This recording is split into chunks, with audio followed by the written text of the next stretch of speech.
All right, now we're moving on to our next presentation. Uh, Bob here's, I guess, past editor of the Sky and Telescope magazine, Yep.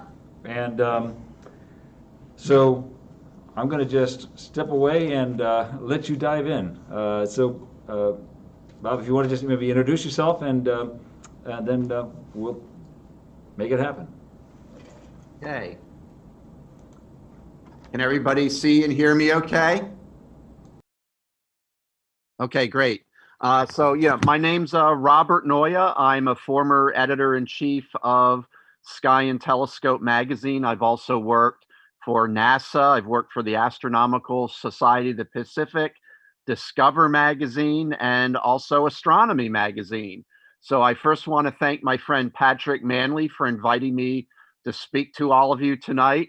And I want to thank the Drew and Art and the Kopernik Observatory and Science Center and all the organizers of AstroFest who set up this wonderful event in the midst of a pandemic. And it's really great to reconnect with Kopernik. I spoke about 10 years ago when I was editor of Sky and Telescope and met a lot of great people. And I want to thank all of you for tuning in tonight. It's a real pleasure to be here. So I have a lot of ground to cover. I want to leave plenty of time for Q&A, so I'll dive right in. So my talk tonight is loosely based on a cover story I wrote for the September 2020 issue of Astronomy magazine and its accompanying internet article. So if you find my talk interesting, I recommend checking out these two articles. I've given this talk to other groups. In fact, just a couple nights ago, to a club in San Francisco. In my previous talks, I included a section on the search for life in the solar system, concentrating mainly on Venus, Mars, and Europa. But just an hour ago, our earlier speaker, Zoe Lerner-Ponterio, already covered that topic very thoroughly and very clearly for AstroFest. So I'm going to focus my talk tonight on life outside the solar system. And I just want to say, if you missed her talk, I encourage you to watch it later online. And I also encourage all of you to stick around for Nagin Cox's presentation about NASA's next Mars rover, Perseverance, which will follow my talk. So my talk tonight is how scientists are searching for life on other worlds. And that raises questions about the prevalence and nature of extraterrestrial life. Now, scientists have discussed these topics for centuries, but we also know the public's very interested. Think of all the popular movies of the last few decades, you know, the Star Wars, Star Trek, E.T., Close Encounters, Avatar. I could go on and on. So, you know, this isn't just something scientists are interested in. But despite all of this interest and speculation, astrobiology is still a science whose subject matter has not been proven to exist, kind of like string theory. So I want to see astrobiology turned into an observational science. So let's go and explore and find out what's out there. Now, scientists have good reason to be optimistic that life is common in our galaxy and universe. First of all, geologists who study the oldest known rocks, which come from Greenland, and there's an example in this slide. This rock dates back 3.8 billion years. And these scientists have found chemical evidence in the form of carbon isotope ratios that life exists that far back, which was very shortly after Earth formed and cooled off. So basically, as soon as life was possible on Earth, we're starting to find trace chemical evidence for life. This indicates that life will start anywhere if conditions are favorable, meaning liquid water, organic molecules, and a flow of energy. Now, if you think about our galaxy, our Milky Way has roughly 200 billion stars, give or take 100 billion. And we now know from exoplanet surveys that there's at least an average of one planet per star. So and then you add in the moons of those planets, we're talking, you know, probably at least 1 trillion or more worlds in the Milky Way galaxy alone. So there's a lot of places where you could have life. And then there's another reason for optimism. When we look at these interstellar clouds of gas and dust, everyone loves the Orion Nebula. When you do a spectrum, excuse me, they're made of carbon, hydrogen, oxygen, nitrogen, the same kind of stuff that makes up life on Earth. So we know that the stuff of life, the ingredients of life, are widespread through our galaxy. But I would argue that it's dangerous to draw a conclusion from just one example of a phenomenon. For example, the origin of life on Earth might have been a once in a universe miracle. It might be very lucky, or that we're very lucky that life has endured on Earth for billions of years, even though the planet has undergone profound changes in its environment, the positions of the continents, the composition of the atmosphere, etc. And we also don't know if it was a fluke that life, was primitive single cell life for the first few billion years.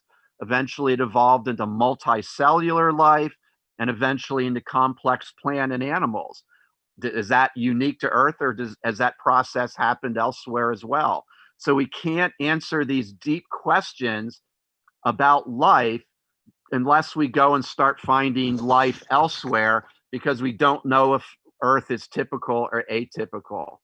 Now, and what is it that we're looking for? Now, that question does not have a simple answer. On Earth, we see an incredible variety of life.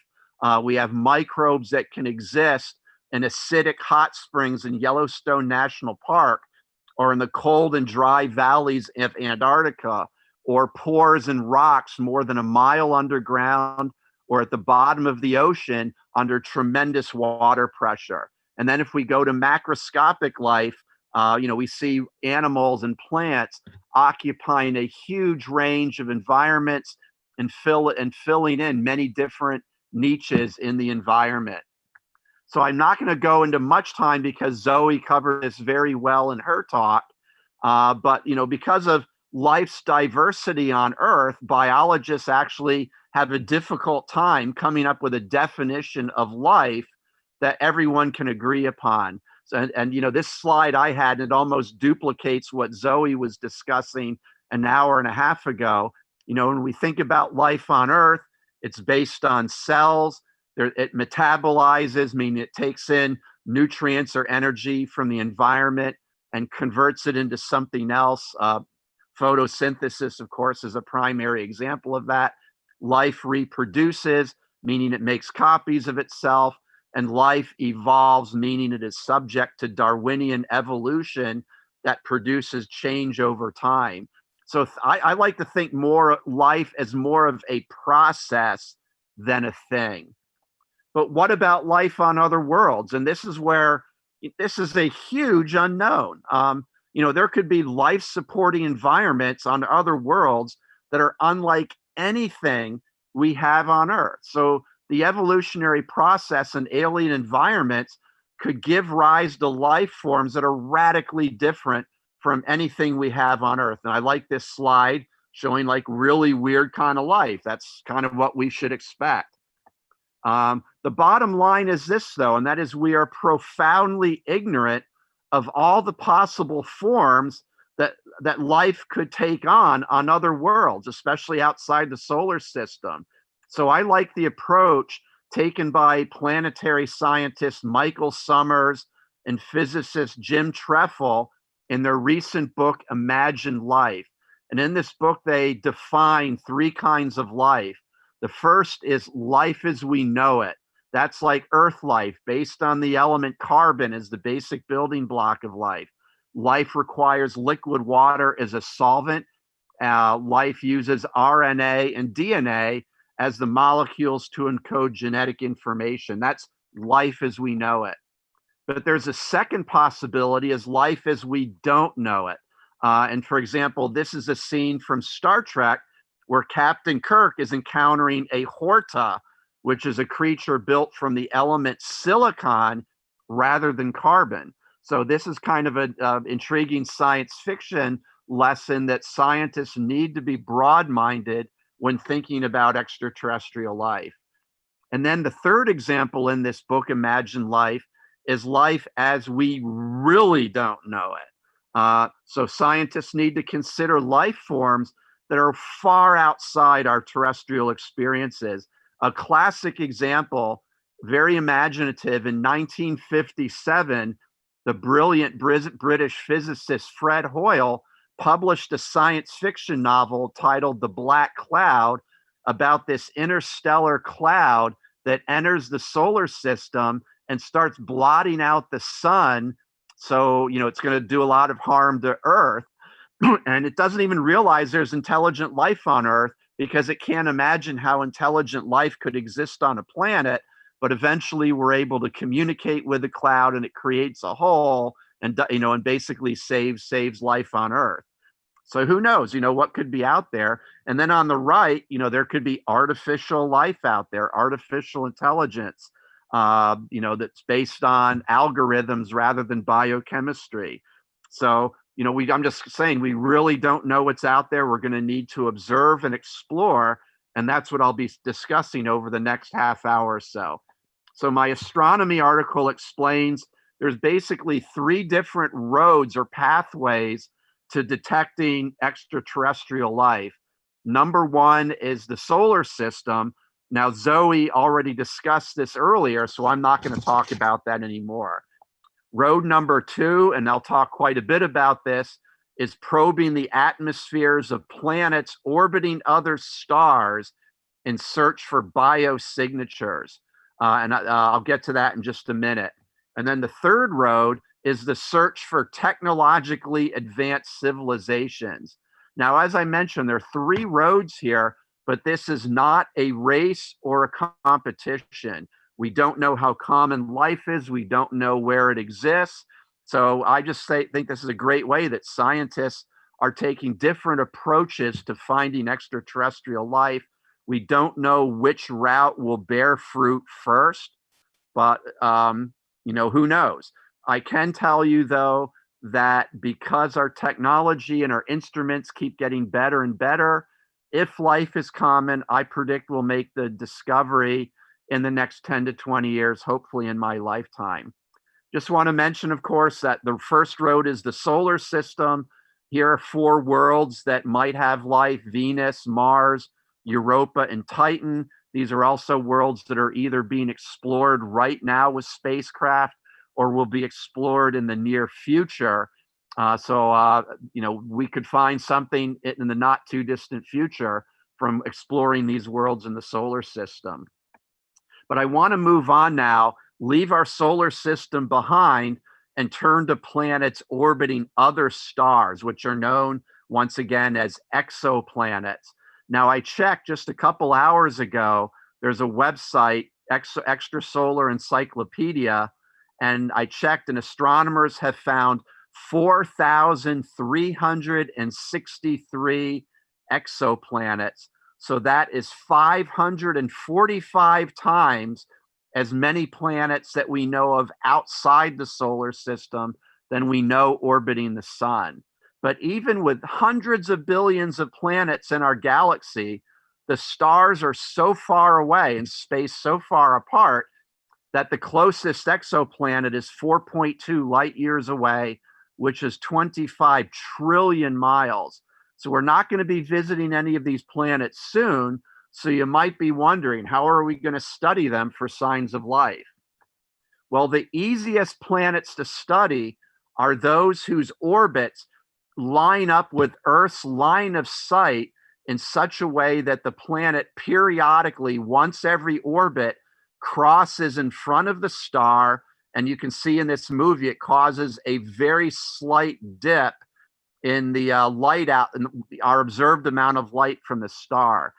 So most of the planets we know of were discovered using this transit method, especially by NASA's Kepler Space Telescope. Now, as the light, and this is what Tom Field was talking about half an hour ago in his talk, as these planets transit their stars, some of the starlight is going to pass through the upper atmosphere of the planet, and different atoms and molecules are going to absorb or scatter some of this starlight, and it's going to cause darker lines in the spectrum of the stars. And as Tom explained very clearly, these are like fingerprints. You can use these spectral lines, like we see on the right here, as a fingerprint to identify, the chemical compounds in the atmosphere of the exoplanet. So you can think of this as a way to search for signs of biosignatures on other planets. Now imagine that you were an alien astronomer on a planet, let's say 20 light years from Earth, and you have a really good telescope and you can get the spectrum of Venus, Earth, and Mars. You point at this G2 star, you see these 3 inner planets, and you get their spectrum. Of course, you're not going to call them Venus, Earth, or Mars. You'll have some other name for these planets. The thing that would immediately jump out to you is look at Earth's spectrum. You see a deep line there for O3. That is ozone, an oxygen molecule consisting of 3 oxygen atoms. Now, oxygen is a highly reactive molecule. If you could somehow kill off all life on Earth within, I think it's a few hundred to a few thousand years, all the oxygen would disappear from the atmosphere. So the aliens would know right away that something is constantly replenishing the oxygen. They'd also see the water line there, the lines for water. They would be very intrigued. They would say this planet probably has life. And of course, we know that almost all the oxygen in Earth's atmosphere is produced by life, primarily photosynthesis.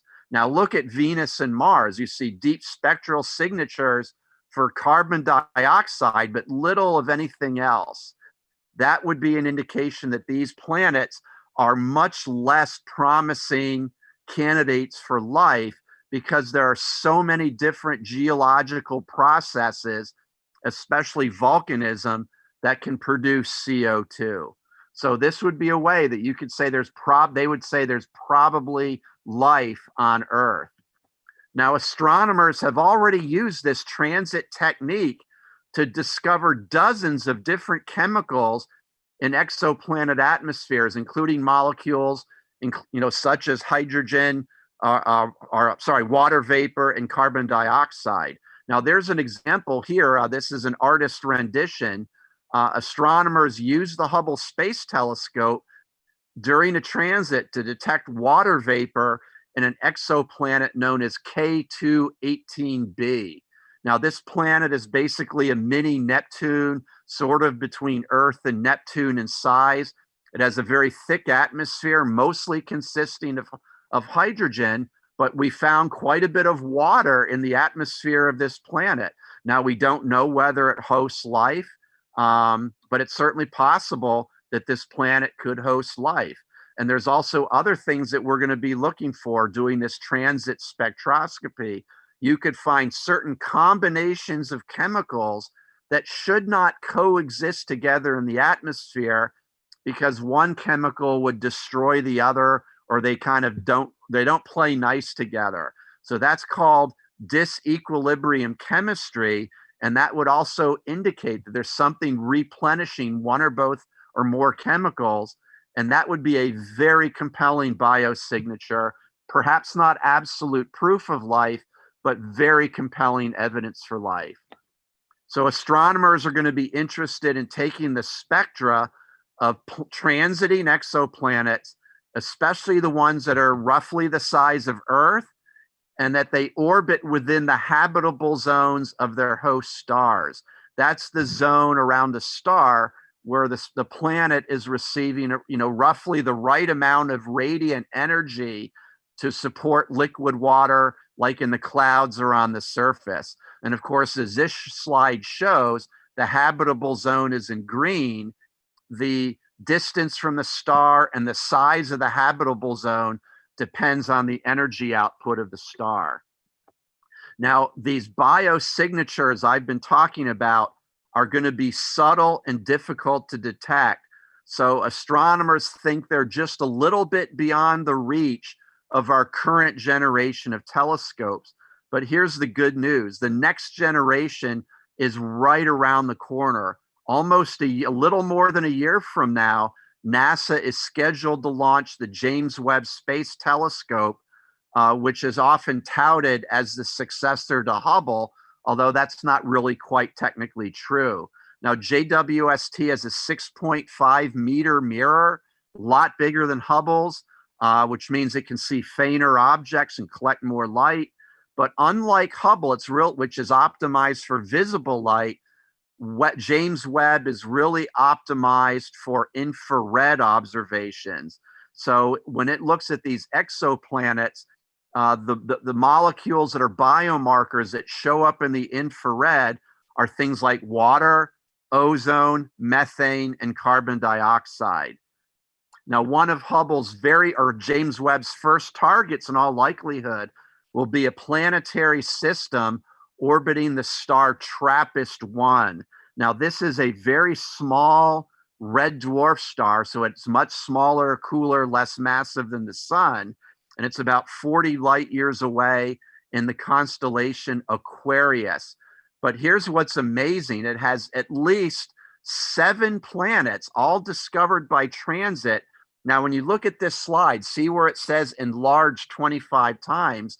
These planets are packed in really close to the star. I mean, they're much closer to their star than even Mercury is from the sun. But the good news is that 3 of the planets, E, F, and G, are located within TRAPPIST-1's habitable zone.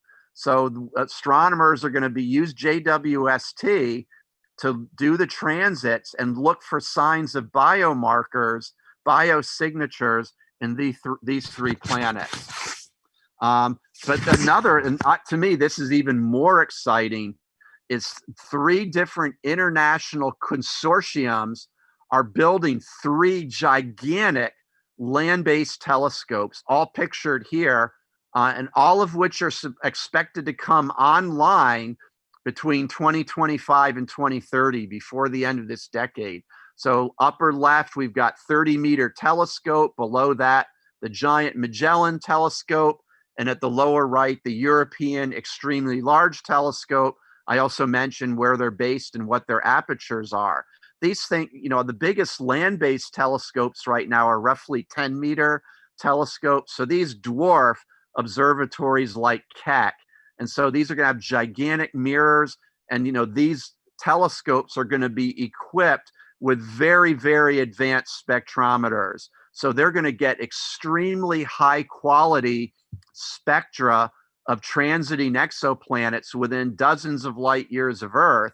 Now, because they're on Earth, they're optimized more for visible, although they can go a little bit into the infrared.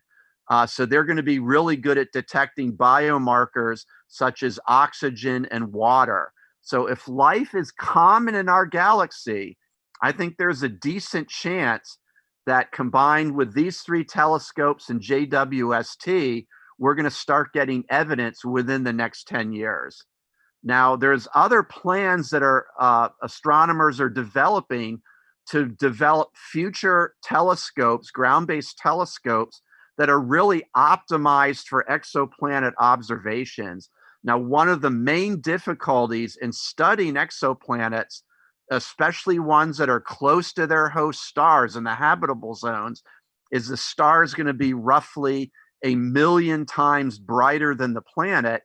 And it's really easy for the planet to get lost in the glare of the star. I mean, imagine you hold a little candle, birthday cake candle, right next to a blazing searchlight, and try to observe the candle next to the searchlight from 10 light years away. But the astronomers are developing these techniques to use what's called a coronagraph that can essentially cancel out the light of the star, so all you see are the planets that orbit the star. Once you're able to do that, you're no longer just looking at the transiting exoplanets, you're looking at all the planets that orbit any given star that at least are bright enough that you can see them. And these are going to be big aperture telescopes. So that's going to open things up in a big way. And not only will you be able to get very, very high quality spectra, you'll also be able to do imaging possibly even imaging clouds and surface features on the planet, including if these planets are like Earth, or some of them have oceans and continents. We could get crude pictures and even see how things changed as the planet rotated.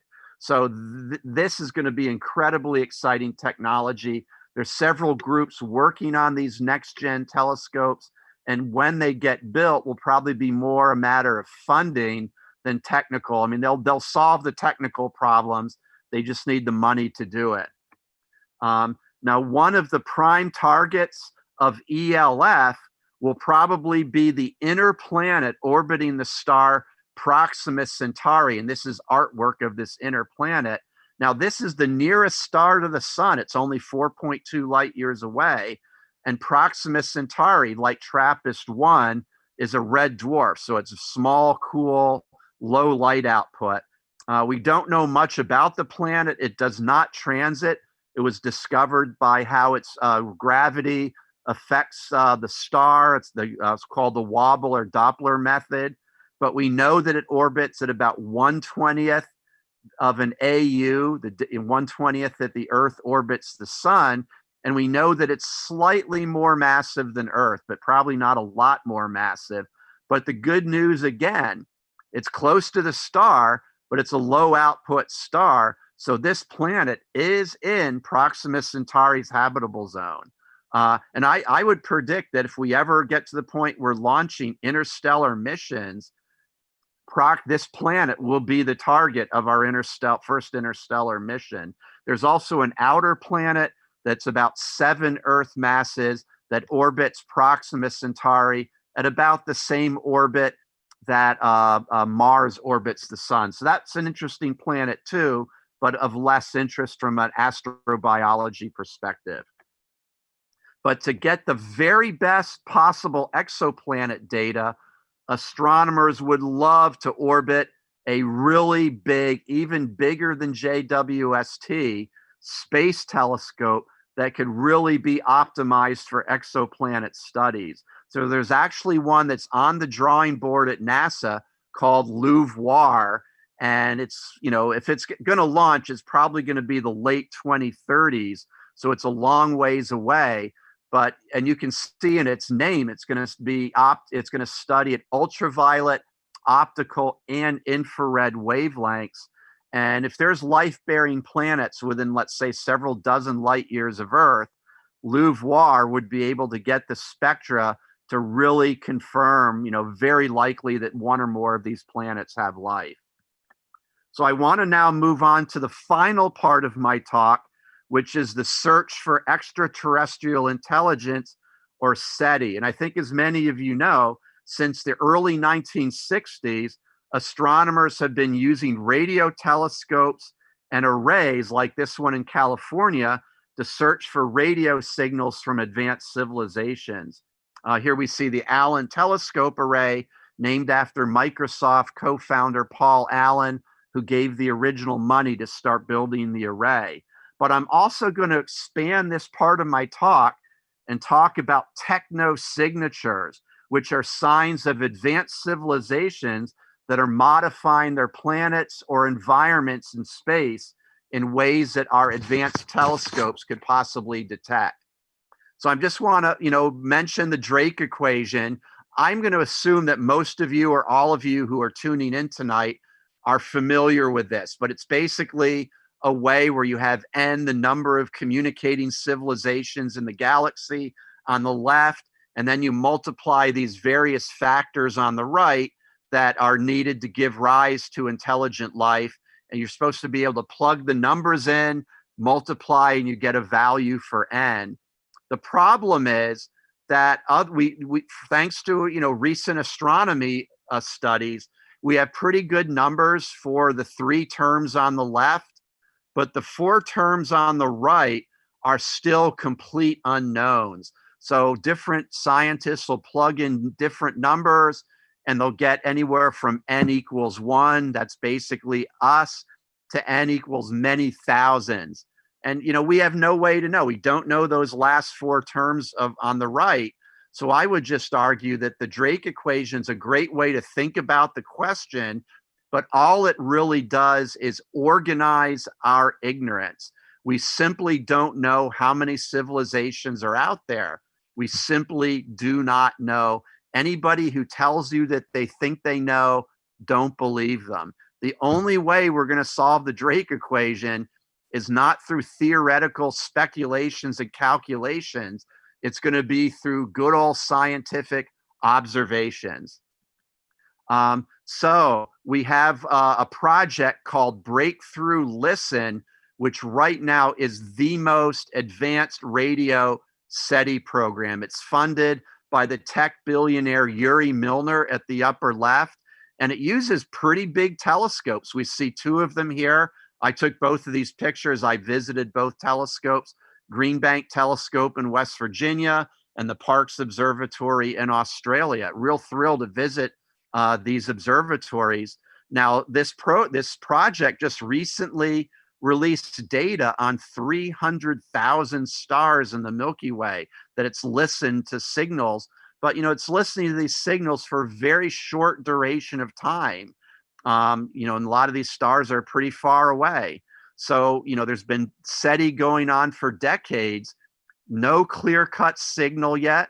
But I would argue that, and SETI is basically just scratched the surface. I saw one analogy that, if you thought of all the stars in the Milky Way that you would need to survey at an in-depth level for intelligent life and make that equivalent to all the water in Earth's oceans, we basically, with our SETI projects to date, have searched about the volume of water in a bathtub.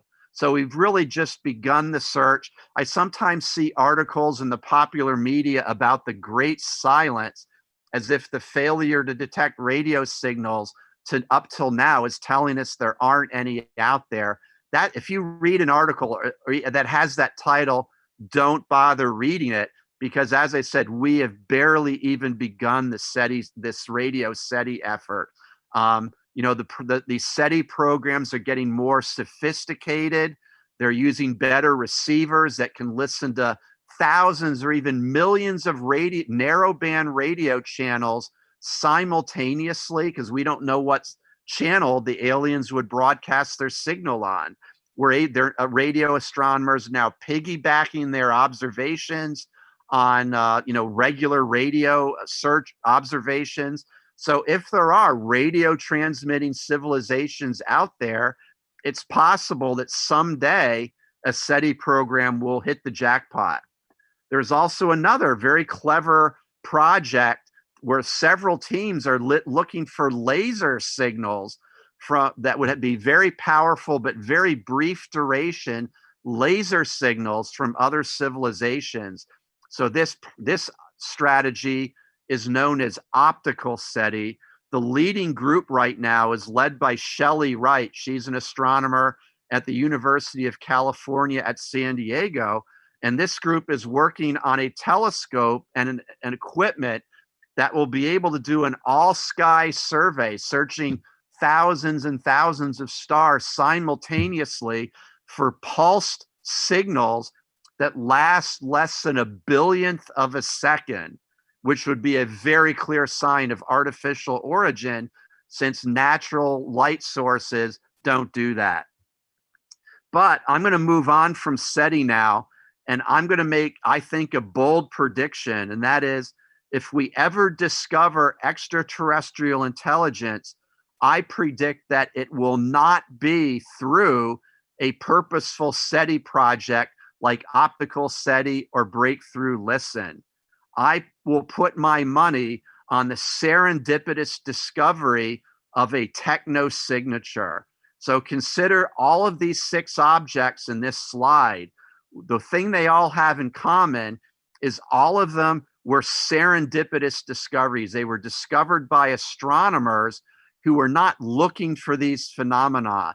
And what happened is their search techniques and our telescope equipment got good enough that we crossed a threshold where suddenly these objects, which were previously unknown to science, suddenly came into view.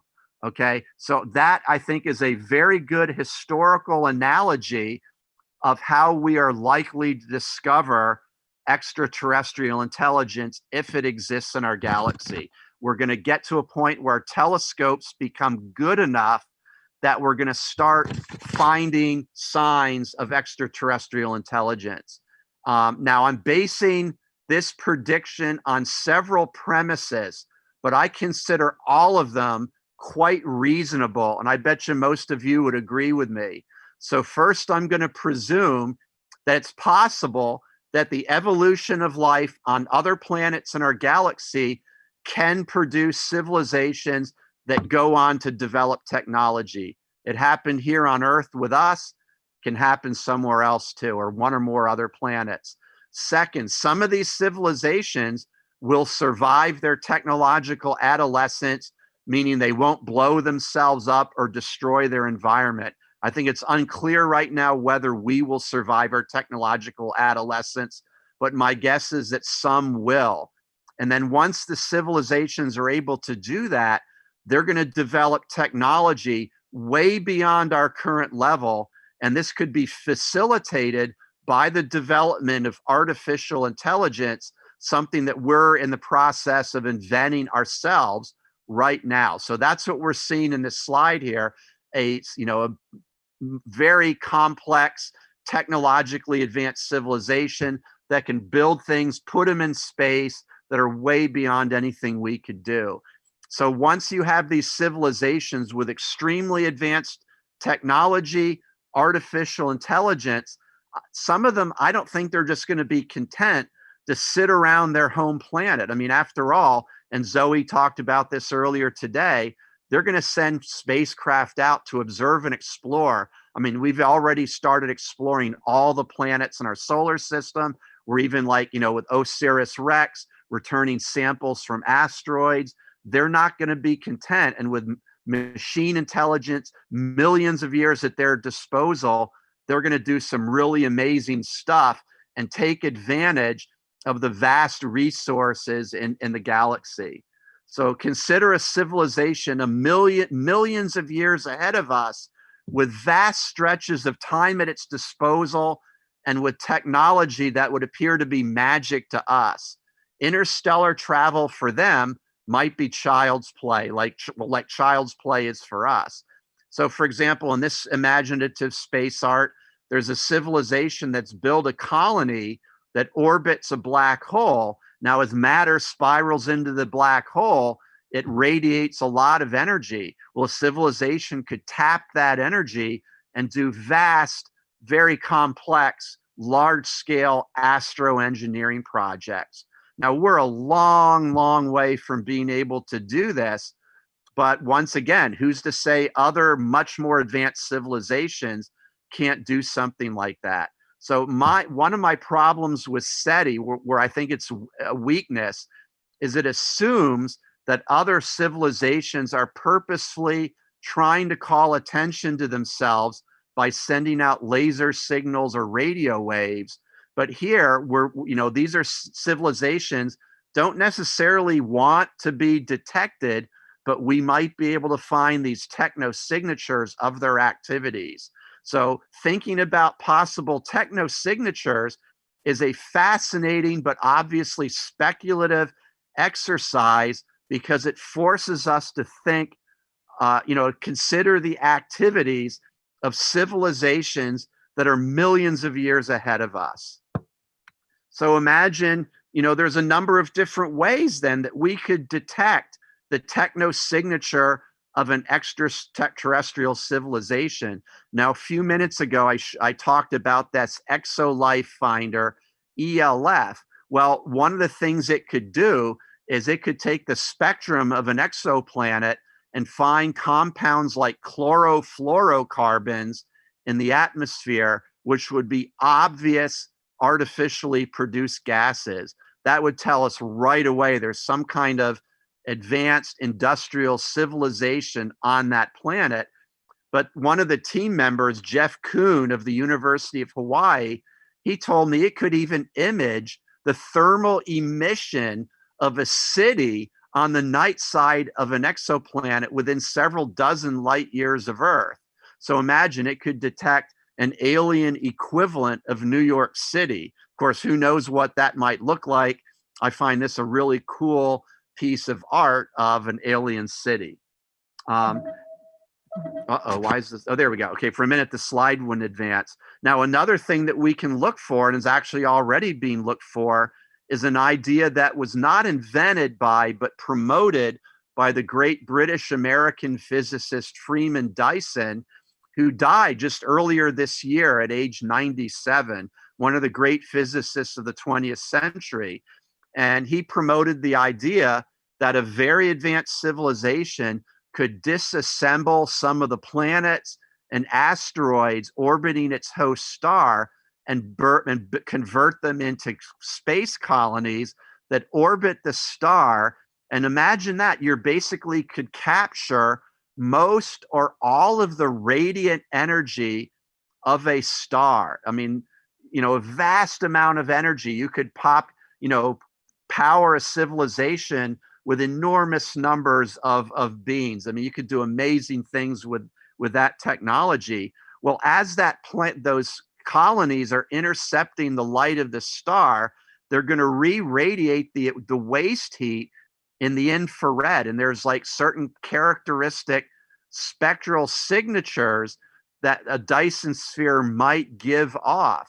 So astronomers have actually taken data from infrared sky surveys, both from space and on the ground, and have actually looked for signs of Dyson spheres. Now, they haven't found any yet, but this is just one possible idea for a technosignature. Now, I'm going to get a little bit far out here, or actually close in. Another possibility, and this was really brought to my attention by a Penn State University astronomer named Jason Wright, who's a very, very imaginative and creative thinker. And he's pointed out that if there have been other civilizations at some point, maybe a billion years ago, they got the spectral signature of Earth. There's not intelligent life on Earth, but they would be able to detect there's life on this planet. And they might learn about the other planets orbiting our sun. They sent a survey team here. They, studied the Earth, studied other planets, and maybe they left something behind, maybe intentionally, like in the movie 2001: A Space Odyssey, like we see here, or maybe accidentally. Well, as of right now, we wouldn't know because we've barely explored the solar system. For example, in 2001, the monolith is buried below the surface. You need to send people there, to really survey the moon in detail before you'd find something like that. Another possibility, and I kind of initially scoffed at this idea, but Jason Wright convinced me. He goes, there could be active or derelict alien probes orbiting the sun right now that are studied, if they're active, they're studying the Earth or maybe some of the other planets too. And he's like, how would we know? The only way we could find these things is to do a vast survey, exploration of the vast expanses of interplanetary space. So these things would be really hard to find. So I'm not saying that there are any of these alien probes. I mean, if I had to bet money, I'd bet no. But if you accept the possibility of intelligent life and highly advanced civilizations, we cannot rule out this possibility, including the possibility that Earth is being observed right now. There's also an idea that came out about 10 years ago called the Silurian Hypothesis. And when I first heard about this idea, I thought it was crazy, but I don't think that anymore. And this is an idea that maybe we are not the first indigenous civilization to arise on Earth. Maybe like 50 million or 100 million years ago, a civilization arose on Earth. Well, there was a paper published in a refereed journal just about 2 years ago where two astrobiologists said, well, could we detect this civilization? Would we find fossil evidence? And the answer is it would be really hard because water and wind erosion and plate tectonics over many millions and millions of years could erase almost all of the signs that this civilization existed. So we cannot rule out this possibility. And if you think that idea is crazy, this idea, I think, refutes the idea that it's totally crazy. Is just a couple years ago, an airplane lidar, that's, you know, the light equivalent of radar, which is radio, using a lidar instrument, discovered the ruins of a Mayan city, and the ruins were literally just right below the surface, you know, mostly covered with vegetation and a little bit of dirt. Some of these ruins were basically even somewhat poking up above the surface, and people who had been through this area just thought it was all jungle. And this was a city with thousands and thousands of inhabitants, and people were living in this city just 1,000 years ago, and we didn't even know this city existed until just 2 or 3 years ago. So, I mean, I think we need to be broad-minded and recognize that we haven't even completely explored Earth yet. Now, another idea, now I know some of these ideas might sound a little far out, but very smart people have put forth the idea that even our civilization is really just a part of a computer simulation of a very, very advanced civilization with almost unlimited computational resources at its disposal. Now, this idea was popularized in the movie The Matrix, maybe even also The Truman Show. I want to make this clear. I give this a very low probability. I think it's very unlikely, but there are scientists out there, very, very smart scientists, who are actually trying to come up with physics experiments and astronomical observations that can actually test this hypothesis. There was a really good article just a week ago in the daily email news blast of Scientific American that really went into this, and I found it a really fascinating article. Once again, I give it a low probability, but I don't completely dismiss it. But there's one disturbing aspect of this idea. Let's just imagine for a moment that it's true, and one of these experiments can prove that we're living in a computer simulation. Then what will the simulators do? Will they pull the plug? Think about that for a moment. So I just want to conclude my talk by saying that, and I think everyone here would agree, that the discovery of another civilization could be a game changer for humanity. You know, if the civilization is far more advanced than us, which is a near certainty, it would give us some optimism that some civilizations can survive their technological adolescence. As I said, I think it's unclear whether or not we will survive. It might also answer the question of what, let's say we encounter its machine intelligence. Maybe that'll suggest to us that eventually we will merge ourselves with machines, and that AI might someday replace humanity. But I think just even confirming the existence of another civilization would have, you know, could potentially have profound ramifications in ways we cannot predict, especially if we get some detailed information. And I would even argue that, let's say we don't detect intelligent life, but we detect, you know, primitive or plant and animal life on other planets. That would be fascinating. It would give us insights into our own origins. It would teach us about what kind of planets and environments can support life, about what kinds of alternative life forms might be possible. Now, consider that we go decades, we thoroughly explore the solar system. All these big, giant future telescopes I talked about don't find any biosignatures. We don't find any technosignatures.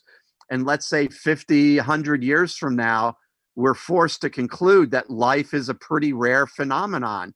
Even that would be interesting, and I would hope it would give us motivation to take better care of the life we have here on our own planet. So in my view, no matter what we find or don't find, the search for life on other worlds is going to tell us a lot about ourselves and our place in this wondrous universe. So I want to thank all of you for listening.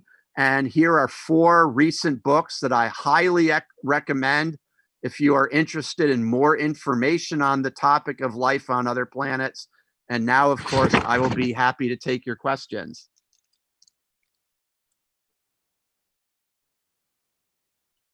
All right.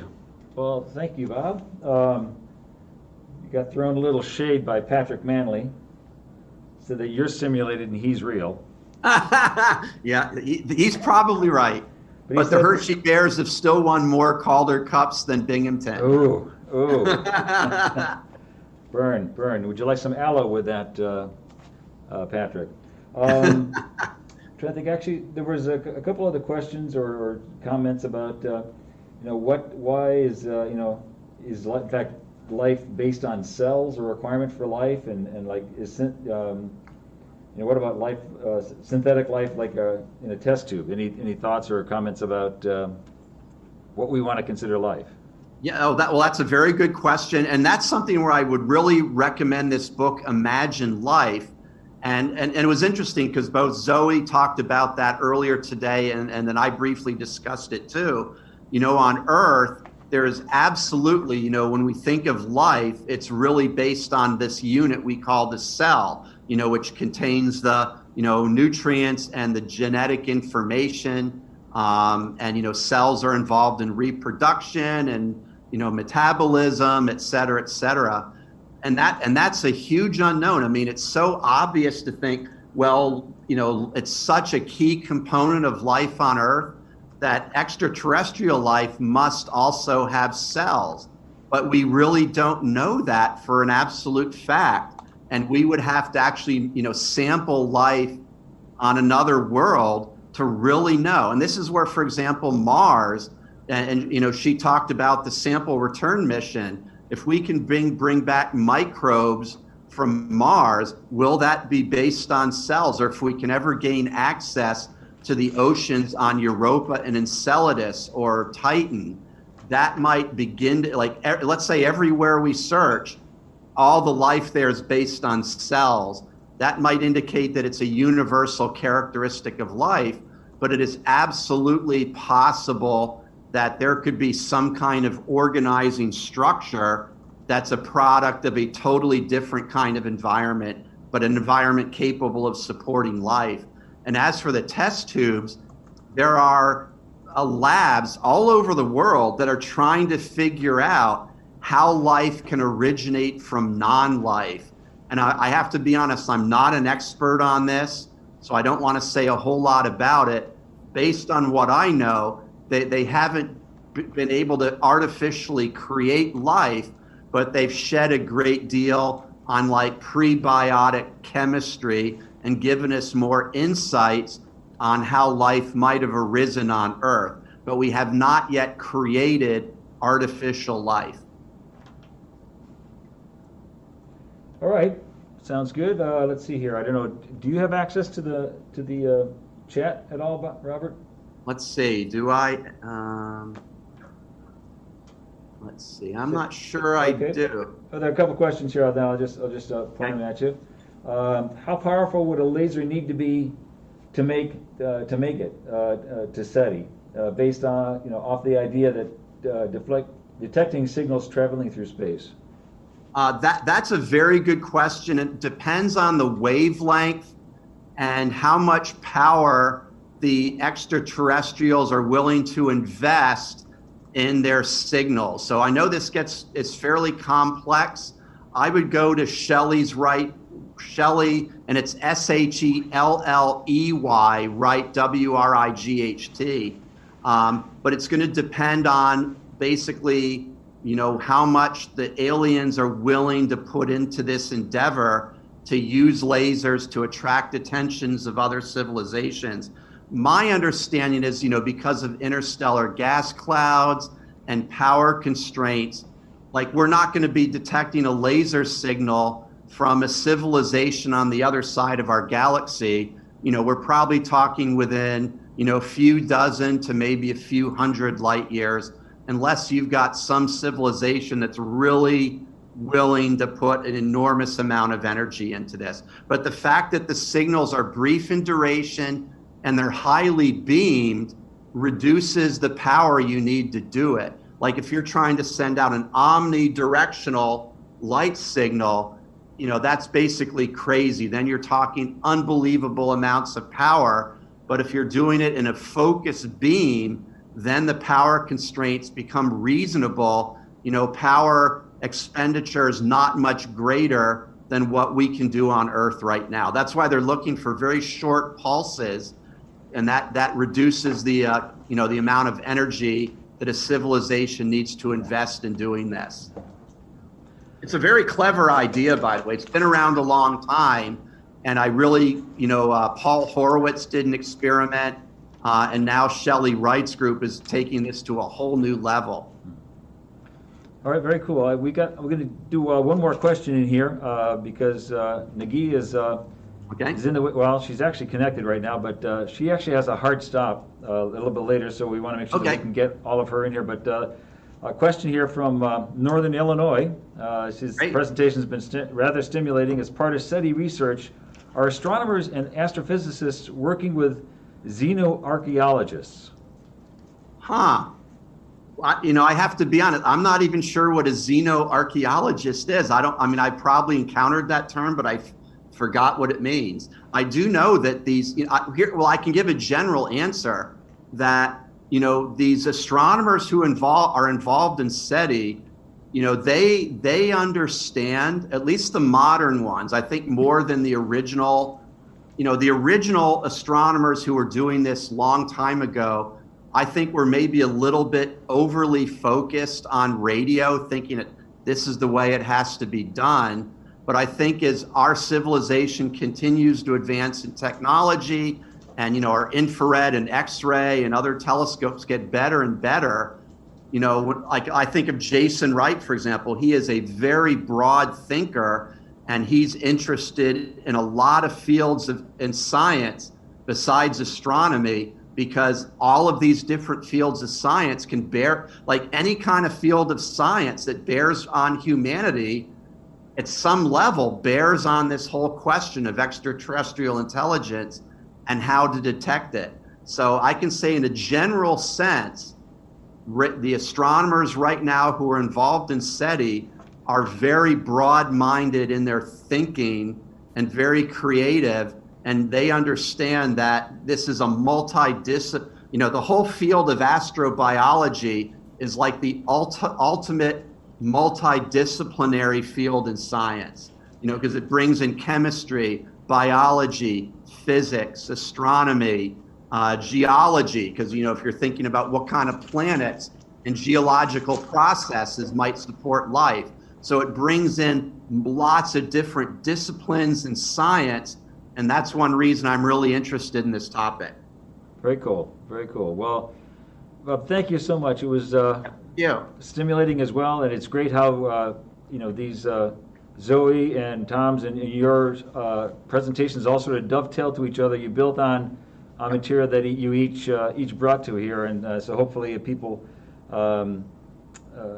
really had an opportunity to sort of increase their knowledge here. So anyway, definitely people should stay for the next talk. Yeah, okay, exactly. So I think what I'll do is have you stop your sharing. Okay, yeah. And thank you all very much. Thank you so much.